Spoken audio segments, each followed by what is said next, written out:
Hey friend, welcome to reasoning expert. Am Rahul. तो आज जो हम पढ़ेंगे वो न्यू पैटर्न सिलॉगिज्म पढ़ेंगे, ठीक है।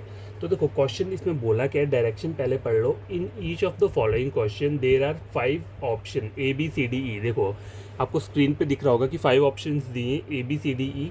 In which of the following option fourth statement, जो फोर्थ वाली स्टेटमेंट, देखो ऑप्शन नंबर ए जो है ना, उसमें क्या क्या दिया हुआ है, ऑल सिटीज़ विलेज लिखा हुआ है, फिर उसके बाद लिखा है ऑल विलेज आर टाउन, फिर लिखा है नो टाउन इज कंट्री, फिर लिखा है ऑल विलेज आर कंट्री। तो टोटल पहला ऑप्शन नंबर ए जो है उसके अंदर 4 स्टेटमेंट प्रेजेंट है, ठीक है। तो इन्होंने बोला क्या है, in which of the following option fourth statement follow from the first 3 statement. इसका मतलब क्या है, अभी मैंने आपको बताया ना ऑप्शन नंबर ए में 4 स्टेटमेंट है, तो आपको करना क्या है, फोर्थ स्टेटमेंट जो है ना वो खुद से फॉलो करनी चाहिए जब आप पहली 3 स्टेटमेंट को ड्रॉ करोगे। जैसे कि ऑप्शन नंबर ए में टोटल 4 स्टेटमेंट है, अगर आप पहली 3 को ड्रॉ करते हो और फोर्थ वाली फिर उन चेक करोगे लास्ट में, तो वो ऑटोमेटिकली प्रेजेंट होनी चाहिए पहली 3 स्टेटमेंट में। अगर ऐसा कोई ऑप्शन है तो वही आपका क्या रहेगा, आंसर रहेगा, ठीक है।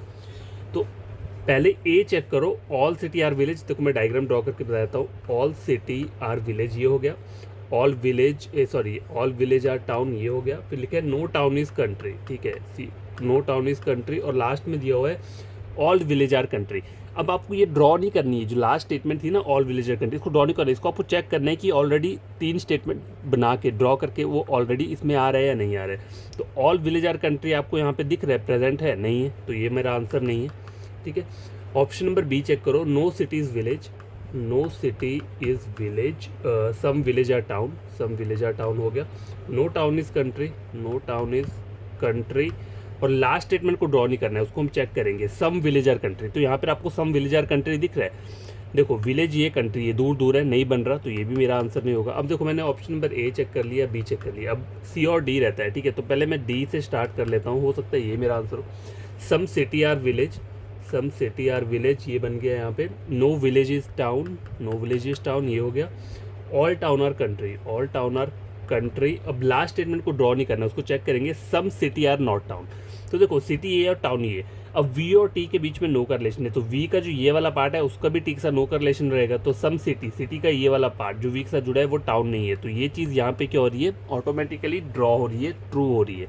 तो यहाँ पे मुझे फोर्थ स्टेटमेंट ड्रॉ करने की ज़रूरत नहीं पड़ी, क्यों, क्योंकि वो इन तीनों के अंदर प्रेजेंट है, मतलब 3 स्टेटमेंट ड्रॉ की ना, और तीनों से ही मेरा फोर्थ स्टेटमेंट ऑटोमेटिकली यहाँ पे क्या है, बन रहा है। तो ये मेरा आंसर रहेगा ऑप्शन नंबर डी, ठीक है। तो ये जो न्यू पैटर्न सिलॉगिज्म है, इसमें आपको यही फाइंड आउट करना है कि फोर्थ स्टेटमेंट जो है आपकी वो ट्रू होनी चाहिए, ऐसा वाला ऑप्शन आपको चेक करना है, ठीक है। पहली 3 स्टेटमेंट्स को ड्रॉ करके फोर्थ आपका ऑटोमेटिकली क्या होना चाहिए, ट्रू होना चाहिए। तो ये पहला वाला जो कंप्लीट हो चुका है, ठीक है। दूसरा देखते हैं, all tiny are mini, no mini is jimmy, all jimmy are kiwi, some tiny is kiwi. तो क्या करते हैं इसको, देखो इसको पहले ड्रॉ ही कर लेंगे, क्योंकि ऐसे माइंड में करेंगे तो क्वेश्चंस क्या हो सकते हैं, गलत हो सकते हैं, और ये है भी मेंस लेवल के, तो ज़्यादा टाइम नहीं लगेगा ड्रॉ करने में। ऑल टिनी आर मिनी, सारा टिनी क्या है, मिनी है, ये हो गया यहाँ पे। और no mini is jimmy, no mini is jimmy, all jimmy are kiwi, all jimmy are kiwi. अब लास्ट वाले को ड्रॉ नहीं करना है, ऐसे चेक करेंगे, some tiny is kiwi, some tees की भी दिख रहा है, नहीं दिख रहा है, तो ये तो मेरा नहीं हुआ। ऑप्शन नंबर पहले ए चेक किया, मैं बी को चेक कर लेता हूँ। No tinies mini, no tinies mini, ठीक है। Some mini are jimmy, some mini are jimmy ये भी हो गया। आगे लिखा है all jimmy are kiwi, all jimmy are kiwi, और लास्ट स्टेटमेंट को ऐसे ही चेक करेंगे, सम टेनीज कीवी। देखो ये क्या है, ये जे है, जिमी है, टिनी तो यहाँ पे टिनी और कीवी बन रहा है, नहीं बन रहा है, तो ये भी आंसर नहीं है। ऑप्शन नंबर सी देख लेते हैं, some tiny are mini, some tiny are mini, some mini are jimmy, some mini are jimmy. आगे बोला है no jimmy are kiwi, no jimmy are kiwi, और आगे लास्ट वाला जो है लिखा है, some tiny can be kiwi is a possibility, some tiny can be kiwi. आपको ऐसा दिख रहा है, नहीं दिख रहा है, तो पॉसिबिलिटी क्या हो जाएगी, यहाँ पे ट्रू हो जाएगी, लेकिन यहाँ पे ऐसा बन रहा है, नहीं बन रहा है। देखो ऑप्शन नंबर सी क्या है, यहाँ पे मेरा आंसर क्या रहेगा, ये ट्रू रहेगा। ट्रू क्यों रहेगा, देखो यहाँ पे लास्ट वाला जो था फोर्थ स्टेम, वो क्या बोला है, पॉसिबिलिटी बोली है, some tiny can be kiwi. देखो सम टिनी कैन बी कीवी यहाँ पे दिख रहा है, नहीं दिख रहा है, पॉसिबिलिटी क्या हो जाएगी, ट्रू हो जाएगी। तो ये तो ऑटोमेटिकली ड्रॉ है, मेरे को ड्रॉ करने की जरूरत नहीं पड़ी, इन्हीं के अंदर ये प्रेजेंट है पॉसिबिलिटी, ठीक है, तो इसे ड्रॉ करने की जरूरत नहीं पड़ी। अगर जहाँ पे आपको ऐसा लग रहा है, ठीक है, कि कहीं पे मेरा क्या है, ड्रॉ करने की ज़रूरत पड़ रही है आपको, ठीक है। फोर्थ स्टेटमेंट को अगर आपको ड्रॉ करने की ज़रूरत पड़े तो वो आपका आंसर कभी नहीं होगा, ठीक है। अब यहाँ पे आप देखो तो मैंने 3 स्टेटमेंट ड्रॉ किए हैं, ठीक है, और फोर्थ स्टेटमेंट को जस्ट मैंने चेक किया है पॉसिबिलिटी ट्रू हो रही है नहीं। तो देखो सम टिनी कैन बी की हुई, यहाँ पे क्या है, डेफिनेट पार्ट क्या हो रहा है, गलत हो रहा है, तो पॉसिबिलिटी क्या हो जाएगी, ट्रू हो जाएगी। तो ये वाला मेरे को ड्रॉ करने की ज़रूरत नहीं पड़ी, ये वैसे ही क्या हो गया, ट्रू हो गया, ठीक है। तो यहाँ पे आंसर क्या रहेगा, ऑप्शन नंबर सी। देखो नेक्स्ट क्वेश्चन, देखो क्वेश्चन नंबर 3 लिखा हुआ है नो एप्पल इज़ बनाना, ठीक है। एप्पल और बनाना के बीच में क्या है, कोई रिलेशन नहीं है। आगे बोला है all banana are orange, all banana are orange, ये हो गया। All orange are mango, all orange are mango. अब लास्ट वाले को डायरेक्ट चेक करो, ड्रॉ नहीं करेंगे। All bananas are mango, all bananas are mango बन रहा है ना। देखो मेरे को फोर्थ स्टेटमेंट को ड्रॉ नहीं करना पड़ा है, लेकिन इसी में इन्हीं में ये क्या प्रेजेंट है, ऑल बनाना आर मैंगो यहाँ पे है ना, देखो इस डायग्राम से दिख रहा है। तो आंसर क्या रहेगा यहाँ पे, option number A.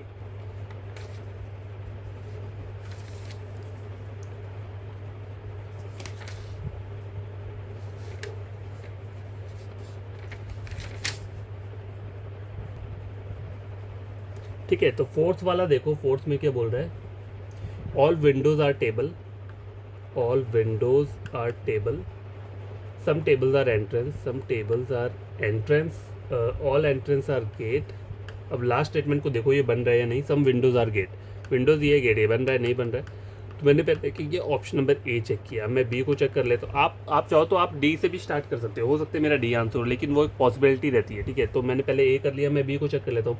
Some window are table, some window are table, आगे लिखा हुआ है no table are entrance, no table are entrance, some entrance are gate, ठीक है, सम एंट्रेंस आर गेट। और लास्ट वाले को ड्रॉ नहीं करेंगे, मतलब ड्रॉ नहीं करेंगे, डायरेक्ट चेक करेंगे, सम एंट्रेंस आर टेबल। तो ठीक है, एंट्रेंस ये टेबल है, इसके बीच में नो बोला हुआ है। देखो अब ये वाला जो था ना ऑप्शन नंबर बी, इसको मैं डायरेक्ट भी चेक कर सकता था, क्यों, क्योंकि अगर मैं इसे डायरेक्ट पढ़ता ऑप्शन नंबर बी को, तो लिखा है सम एंट्रेंस आर गेट और सम, और देखो सम एंट्रेंस आर गेट, ये तो हो गया ना, और लास्ट में क्या, सम एंट्रेंस आर टेबल।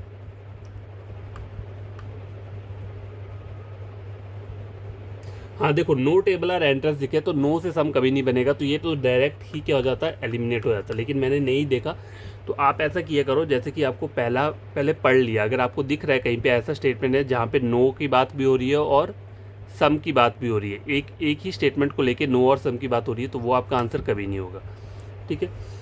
तो ऑप्शन नंबर बी भी हो गया। अब ऑप्शन नंबर सी देखो, लेकिन वो कहाँ पे बात होनी चाहिए, बात होनी चाहिए कौन सी वाली, फोर्थ स्टेटमेंट में, ठीक है। फोर्थ स्टेटमेंट ऐसी है जिसमें क्या है, सम की बात कर रहा है, जैसे यहाँ पे कर रहा था, ठीक है, और उससे पहले उसके बारे में नो ड्रॉ हो चुका है, तो वो वाला आंसर आपका कभी नहीं होगा, ठीक है। जैसे कि यहाँ पे अभी हमने किया ही। अब सी वाला चेक करो, सी में क्या बोल रहा है, all windows are table, all windows are table, यहाँ तक हो गया। ऑल एंट्रेंस आर विंडो, ठीक है। देखो ऑल एंट्रेंस आर विंडो, ये भी हो गया। Know get is table, know get is table. अब लास्ट स्टेटमेंट देखो ये बन रहा है या नहीं, सम एंट्रेंस आर टेबल, तो देखो ये एंट्रेंस और टेबल है, तो ये क्या ऑल है ना, देखो ये ऑल वाला है, तो ऑल के बीच में सम ऑटोमेटिकली एग्जिस्ट करता है, तो फोर्थ स्टेटमेंट ड्रॉ करने की जरूरत नहीं पड़ी, वो इसी के अंदर क्या है, प्रेजेंट है। तो मेरा आंसर क्या रहेगा, ऑप्शन नंबर सी रहेगा। अब लास्ट क्वेश्चन है क्वेश्चन नंबर 5, ठीक है। तो इसमें क्या बोल रहा है, some glasses are soup, some glasses are soup, ये हो गया। आगे बोला है some cups are spoon, no spoon are bulb, no spoon is glass. तो ठीक है, इसे ड्रॉ ही करना पड़ेगा, वैसे तो ये बनेगा नहीं। देखो some glasses are cup, some cups are spoon और सम स्पून्स आर बल्ब, देखो सारी की सारी सम की बात हुई है, तो सम से तो नो नहीं बनेगा ना, तो पहला वाला क्या है, डायरेक्ट ही एलिमिनेट हो गया, ये मैंने वैसे ही चेक कर लिया, ठीक है। Option number A, option number B को भी ट्राई करके देखते हैं। All glasses are cup, all cup are spoon. अब देखो और सारी सारी ग्लास क्या है कप, पहले मेरे को ड्रॉ कर, मेरे को तो ये पता है ये भी आंसर नहीं है, लेकिन मैं आपको ऐसे ड्रॉ करके बताता हूँ। देखो ऑल ग्लासेज आर कप, पहले बोल रहा है सारा सारा ग्लास क्या है, कप, फिर क्या बोल रहा है, all cup are spoon, all cup are spoon. अब बोल रहा है no glasses are spoon. Last statement देखो फोर्थ वाली, वो हमें ड्रॉ करनी है, उसमें बोल रहा है नो स्पून इज ग्लास। तो यहाँ जब पता है कि सारा का सारा ग्लास स्पून है, तो वो नो वाला तो ऑटोमेटिकली क्या कर रहा है, गलत कर रहे, तो ये भी नहीं होगा। ऑप्शन नंबर सी देखो, no glasses are cup, some cups are spoon और नो ग्लास आर स्पून। तो देखो ये भी नहीं बन रहा है, ऑप्शन नंबर सी भी नहीं बन रहा है। अगर आप माइंड में ड्रॉ करोगे ना तो आपको पता चल जाएगा कि ये जो सी वाला ऑप्शन है ना ये भी ड्रॉ नहीं हो रहा है, ये भी एलिमिनेट हो रहा है। तो ऑप्शन नंबर डी रहता है, इसे चेक कर लेते हैं। All glasses are cup, all glasses are cup, no cup is spoon, no cup is spoon, ठीक है। अब देखो पूरा ड्रॉ करना, थर्ड स्टेटमेंट ड्रॉ करने की जरूरत नहीं है आपको, सिर्फ फोर्थ स्टेटमेंट देखनी है कि वो ट्रू हो रही है नहीं हो रही। तो फोर्थ स्टेटमेंट यहाँ पे ट्रू हो रही है। कैसे? फोर्थ स्टेटमेंट बोला है नो स्पून इज ग्लास, तो स्पून ये है और ग्लास ये। जब इन दोनों के बीच में नो का रिलेशन है तो इसके और इसके बीच में भी क्या रहेगा? नो का रिलेशन रहेगा। तो ऑप्शन नंबर डी क्या आ रहा है यहाँ पे? करेक्ट हो रहा है। देखो आप पता कैसे स्टार्ट करना, पहले आप इसको डायरेक्ट ऐसे ही ट्राई करना, फिर बिना डायग्राम ड्रॉ किए अगर हो सके, जैसे कि ये दो एलिमिनेट हुए बिना डायग्राम ड्रॉ किए, ये मैंने जस्ट आपको बताने के लिए किया। आपका अगर माइंड में आप देखोगे ना, माइंड में करोगे तो वहाँ पे भी आपका क्या है, एकदम से आप इसे एलिमिनेट कर सकते हो और बाकी इससे क्या होगा, आपका टाइम बच जाएगा। लेकिन हाँ इसका ये रहता है कि थोड़ी सी गलती होगी तो आपका आंसर थोड़ा गलत हो सकता है, तो थोड़ा जितनी आप प्रैक्टिस करोगे बड़ी तरीके से वो आपके लिए बेनिफिशियल रहेगा, ठीक है।